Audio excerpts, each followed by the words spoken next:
Hello મિત્રો, દેશી વિલોક ચેનલમાં આપણું સ્વાગત છે. આજે આપણે બનાવવાના છે લસણિયા બટેટા. હવે લસણિયા બટેટા એક અડધી વાટકી લસણ, એ આપણે છે ને લસણ અને જીરું એ બે આપણે ખાંડી નાખવાનું છે. 2 ચમચી જીરું નાખી દેવું. આને આપણે ખાંડી નાખવાનું છે.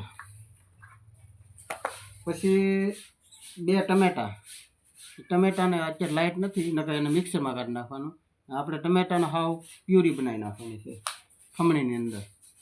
હવે આપણે લસણ ને જીરું ખાંડી નાખીએ.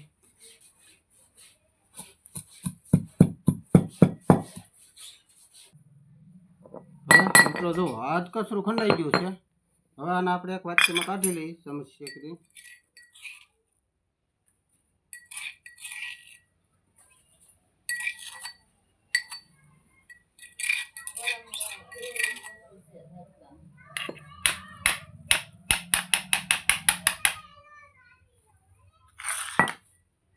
હવે આપણે 2 ટમેટા ખાંડી નાખશું, કારણ કે લાઇટ નથી એટલે મિક્સરમાં પ્યુરી નહીં બને.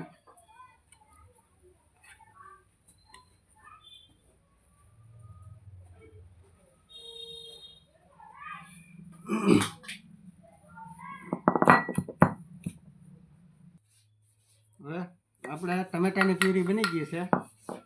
હવે પહેલાં મેં બટાટા બાફવા મૂકી દીધા છે, તો બટાટા બફાવા આવી ગયા. હવે એને આપણે ફોલી નાખશું.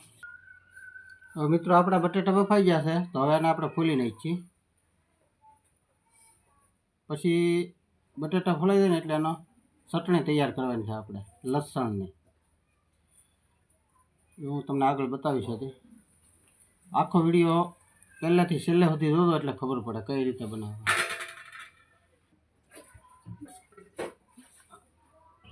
હાલો મિત્રો, હવે આપણે બટાટા ફોલાઈ ગયા છે. હવે આપણે લસણની ચટણી બનાવીશું.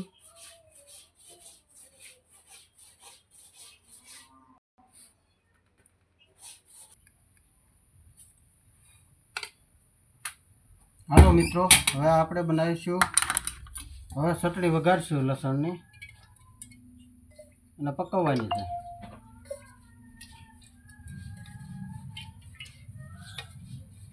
ચાર પાળવા તેલ નાખ્યું છે.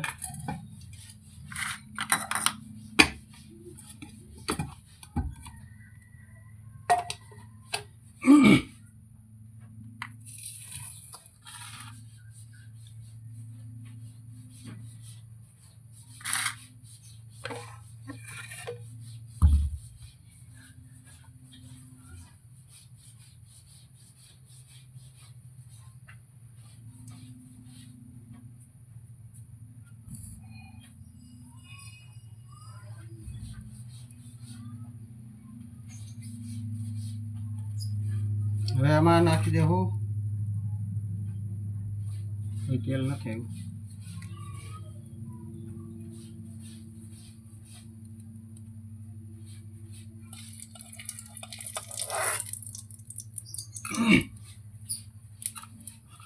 હવે આપણું તેલ ગરમ થઈ ગયું. આમાં નાખી દેવું આ લસણ ને જીરું ખાઈ હતું ને એની પેસ્ટ.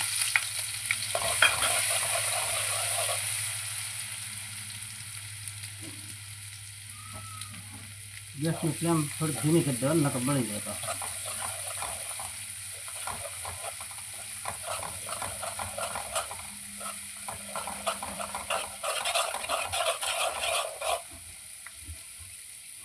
હવે આમાં નાખી દેવું થોડીક હળદર,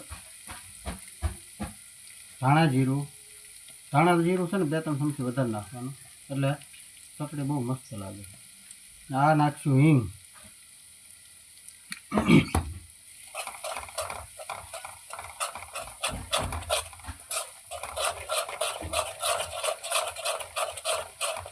હવે છે ને આ ટમેટાની પ્યુરી આપણે બનાવી હતી ને એ નાખી દેવાની.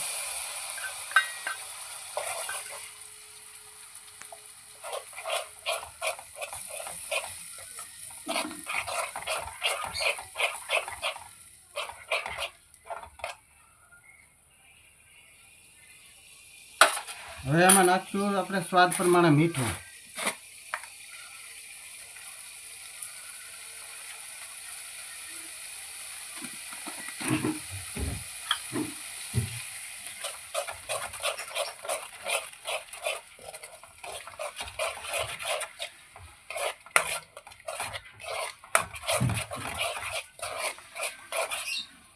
હવે આમાં આપણે જેવું ચટણીને જેવી આપણે તીખું ખાઈએ ને એ પ્રમાણે આ લાલ મરચું નાખવાનું.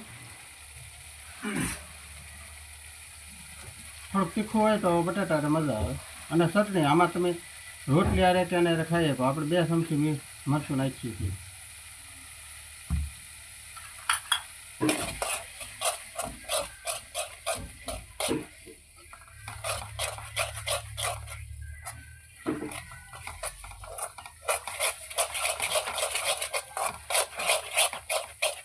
જો બનીને ચટણી એકદમ મસ્ત. આમાં ખાટી થોડી કરવી ને તો આપણે લીંબુ નાખીએ, કે અમારે લીંબુ કોઈ નથી ખાતા બહુ. હવે આમાં થોડુંક નાખી દઈએ આપણે પાણી. આપણા બટેટા પલ્લે ને એટલો.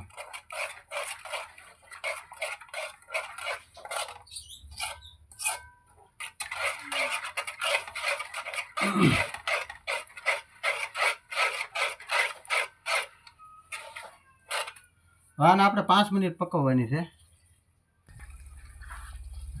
હવે મિત્રો આપણે આ તો 5 મિનિટ થઈ ગઈ અને આપણી આ ચટણી પાકી ગઈ છે લસણની.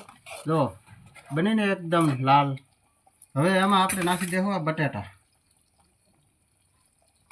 જો આવી રીતે તમે ઘરે જ બનાવો તો બાળકો બહાર જમવા જ ન જાય, અને બહાર જેવો ટેસ્ટ આવે વળી. તમે બહારના કેમ ભૂંગળા બટાટા ખાતા હોય. હવે આપણે છે ને આ બટાટા બની જાય ને પછી તળવાના છે ભૂંગળા. થોડા ભૂંગળા એમ ઘરે જ તળીએ.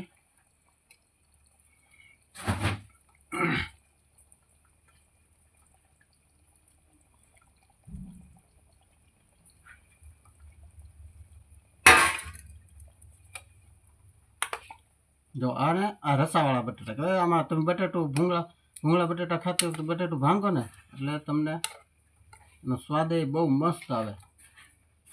જો બની જાય એકદમ લાલ ચટાક જેવા. જો ચટણી જુઓ તમે લસણની હો પ્યોર.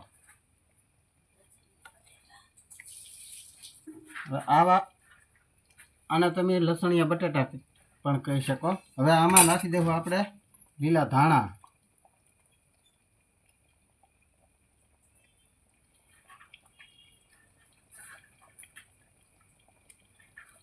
આપણા બટાટા થઈ ગયા છે તૈયાર. જો આ વિડીયો ગમ્યો હોય તો શેર, લાઈક અને સબસ્ક્રાઈબ કરી દેજો. હજી આપણે ભૂંગળા તળવાના છે હો. હલો મિત્રો, આપણો તેલ આવી ગયું છે. હવે આપણે ભૂંગળા તળવાના છે.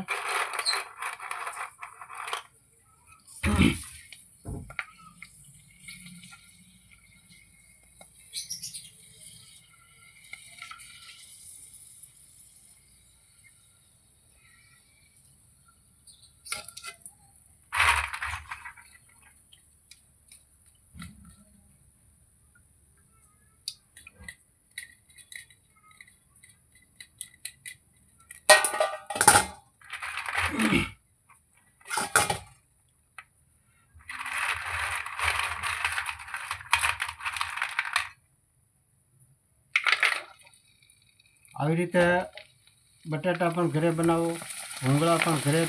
કાચી ભૂંગળી લઈ આવવાની. કાચી ભૂંગળી કાંઈ બહુ મોંઘી નથી આવતી. હા, 70 રૂપિયાની કિલો આવે. એટલે આપણે ઘરે જ બાળકોને આપણે સારા તેલમાં તળી અને ખવડાવીએ એટલે બાળકો છે ને બહાર જમવા જવાનું કે નાસ્તો કરવાનું નામ જ ન લે. અને ટેસ્ટ પણ બહાર જેવો જ આવે. તમે આમાં આપણે ગરમ મસાલો ન નાખીએ ને તોય ટેસ્ટ એટલો જ આવે.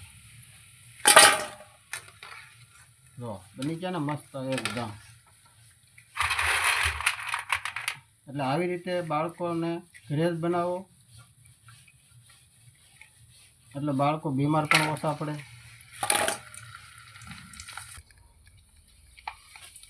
હાલો મિત્રો, હવે આપણે ભૂંગળા પણ તળાઈ ગયા છે. જો બનાને એકદમ મસ્ત. હવે કાચી ભૂંગળી લઈ આવવાની એટલે તમને સસ્તી પડે. ઘરનું તેલ તો કે સ્વસ્થ રહે, ખાઈને મોજ કરો.